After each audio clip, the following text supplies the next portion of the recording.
Hello friends, तो venom दी last dance के बाद बहुत सारी चीज़ें क्लियर होती नजर आ रही है, जिसमें से एक चीज़ तो कंफर्म्ड है कि भाई ये जो नल वाला सीन है ना वो लंबा चलने वाला है। उसको एक दो पिक्चर में ये सोनी वाले खत्म नहीं करने वाले, क्योंकि भाई अगर इनको लंबा नहीं खींचना होता ना तो हमारी सोनी आंटी नल का भी अंतिम संस्कार इसी पिक्चर में कर देती है। लेकिन भाई जब उन्होंने ऐसा नहीं किया है और बहुत ही छोटा सा ग्लिम्स दिखाया है, तो उस चीज को हम लोग नेगेटिव वे में ना लेकर पॉजिटिव वे में भी ले सकते हैं। क्योंकि भाई देखो और समझो, इस वीडियो को पूरा जरूर देखना, एक एक चीज तुमको अच्छे से मैं समझाने वाला हूँ, ठीक है। देखो, वेनम द लास्ट डांस देखने के बाद जो सबसे बड़ा सवाल हमारे मन में आता है कि क्या वेनम की कहानी पूरी तरीके से खत्म हो चुकी है, तो भाई इसका जवाब हाँ भी हो सकता है, ना भी। हाँ इसलिए क्योंकि हमारे वेनम ने अपने आप को खत्म कर दिया है, मतलब कि पूरे तरीके से खत्म नहीं किया है, उसके बारे में आगे हम लोग बात करेंगे। लेकिन यहाँ पे मेरे कहने का मतलब ये है कि वेनम का जो स्टाइल था, वेनम का जो ऑरा था, वेनम का जो तरीका था बात करने का, सलीका था, जो भी आप उसको कहो, वो आपको आने वाले वेनम में, मतलब कि आने वाले जो सिम्बियोट हमें दिखाए जाएंगे उसमें नहीं मिलेगा। मतलब इस वेनम की कहानी तो यहाँ पे खत्म हो चुकी है, लेकिन भाई उसकी जो ऑफ स्प्रिंग्स, दो ऑफ स्प्रिंग्स उसकी जो छूटी हुई है अलग अलग यूनिवर्सेस में, एक ऑफ स्प्रिंग वेनम के यूनिवर्स में है, एक ऑफ स्प्रिंग एमसीयू के यूनिवर्स में है। एमसीयू का बाद में बात करते हैं, पहले इस यूनिवर्स की ही बात कर लेते हैं, वेनम के यूनिवर्स की। तो भाई वेनम के यूनिवर्स के अंदर में जो ऑफ स्प्रिंग है वो शायद हम लोगों ने जो लास्ट में देखा था उस कॉकरोच को पोस्ट क्रेडिट सीन के अंदर, शायद ऐसा हो सकता है कि उस ऑफ स्प्रिंग ने उस कॉकरोच को अपना होस्ट बना लिया हो। और इसका सिंपल सा आंसर ये है कि भाई वहां पे उसको और कोई इंसान या जानवर मिला नहीं, कॉकरोच से ही काम चलाना पड़ा। और मूवी के अंदर तो हमें बताया ही गया था कि कॉकरोचेस 200 मिलियन सालों से इस धरती पे हैं और वो किसी भी आपदा को सर्वाइव कर सकते हैं। तो ऐसा हो सकता है कि वेनम के जिस ऑफ स्प्रिंग को उन ऑफिसर्स ने पकड़ा था मूवी की शुरुआत में, तो वो ऑफ स्प्रिंग अब बाहर आ चुका हो, क्योंकि भाई सब कुछ बर्बाद हो गया। तो जहां पे उसको कैद करके रखा गया होगा जिस टेस्ट ट्यूब ग्लास के अंदर, वो ग्लास फूट गया और वो बाहर आ गया। जब वो बाहर आया तो उसको कोई दिखा नहीं, सिर्फ एक कॉकरोच दिखा, तो उसने कॉकरोच के साथ में एक बॉन्ड बना लिया। तो इस तरीके से वेनम का वो जो ऑफ स्प्रिंग है वो अभी भी जिंदा है। एंड सिमिलरली वेनम ने मार्वल के अंदर भी एक ऑफ स्प्रिंग को छोड़ रखा है, जो कि बाद में जाकर शायद पीटर पार्कर से अपना बॉन्ड बना ले। तो दोस्तों अब चलो, ये चीजें जब आपको क्लियर हो चुकी है तो अब अगले मुद्दे पे आते हैं, नल के बारे में बात करते हैं। तो देखो, नल को कॉडेक्स नहीं मिल पाया, लेकिन नल अब खुद उसके पीछे पड़ेगा। मतलब अभी वो बाहर तो आ नहीं सकता, अपने चेले चपाटे ही भेजेगा बाहर, लेकिन कम से कम अब उसको इतना जरूर पता है कि कॉडेक्स अर्थ पे था, तो अर्थ पे ही वो ज्यादा ध्यान देगा। लेकिन प्रॉब्लम ये है कि कॉडेक्स तो खत्म हो गया, मतलब वेनम तो खत्म हो गया ना, तो अब कॉडेक्स तो बचा नहीं, वो उसका क्या करेंगे एडी ब्रॉक का वो लोग। तो देखो, यहाँ पे सोनी वाले एक छोटा सा खेल खेल सकते हैं, और ये बहुत बड़ी चीज भी नहीं होगी, बिलीवेबल चीज है।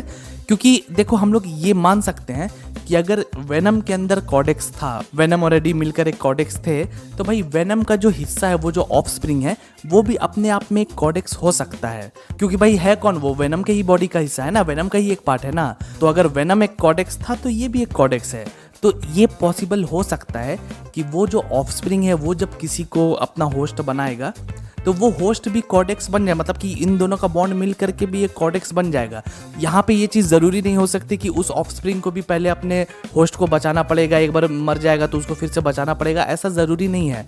क्योंकि भाई उसका जो एक पार्ट था, बड़ा वाला पार्ट था, जैसे कि वेनम, तो वेनम ने तो ऑलरेडी अपने होस्ट को बचा लिया था एक बार मरने से, तो इसलिए वो कॉडेक्स में कन्वर्ट हो चुका था। तो अब वेनम का जो हिस्सा है, वो जो छोटा सा ऑफ स्प्रिंग है, तो वो है तो वेनम का ही पार्ट ना, तो भाई वो भी किसी से भी बॉन्ड बनाएगा तो वो कॉडेक्स बन जाएगा। तो अब देखो, यहाँ पे कॉकरोचेस का किस तरीके से दिखाएंगे वो सोनी वाले जाने, लेकिन मार्वल इसको अच्छे से यूज कर सकता है आगे सोनी को अच्छा प्लॉट देने के लिए। क्योंकि देखो, जब तक ये डूम्सडे और सीक्रेट फोर्स खत्म नहीं हो जाती तब तक तो स्पाइडरमैन मार्वल के अंदर ही रहकर काम करेगा।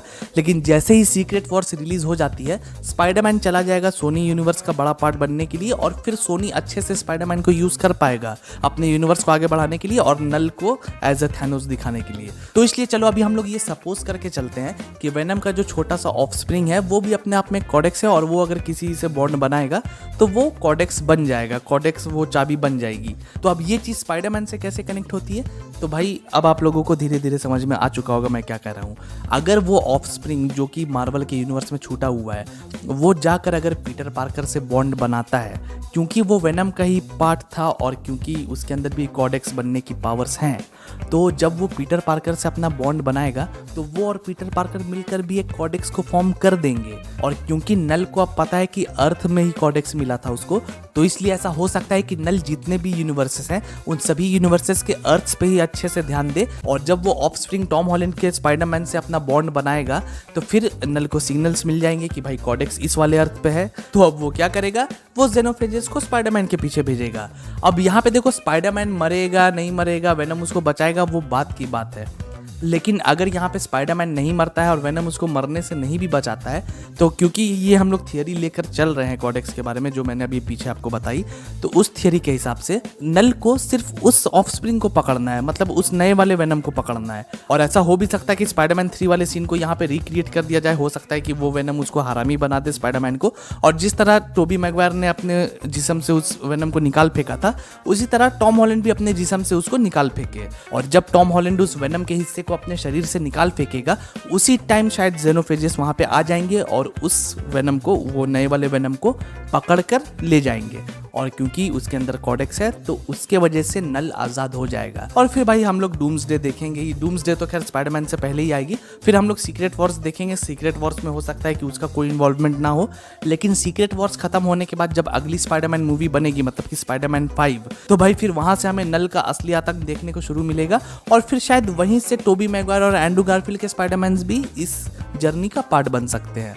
तो भाई मेरी थियरी इसी तरीके से चल रही है। हो सकता है स्पाइडरमैन 4 में भी उनका कैमियो हो जाए, लेकिन राइट नाउ इसकी कोई कंफर्मेशन नहीं है और मैं दावा नहीं कर सकता।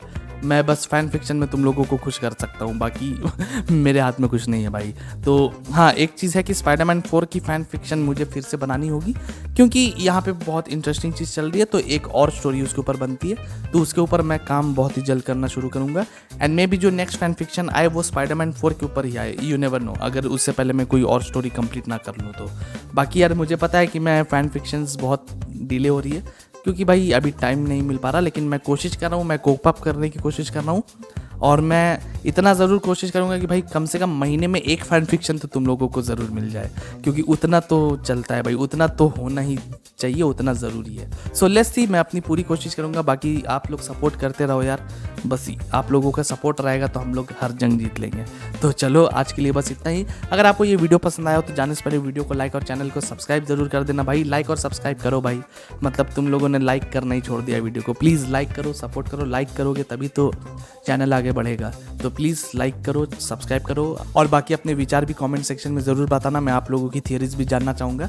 तो चलो अब मिलते हैं अगली वीडियो में, तब तक के लिए गुड बाय, टेक केयर।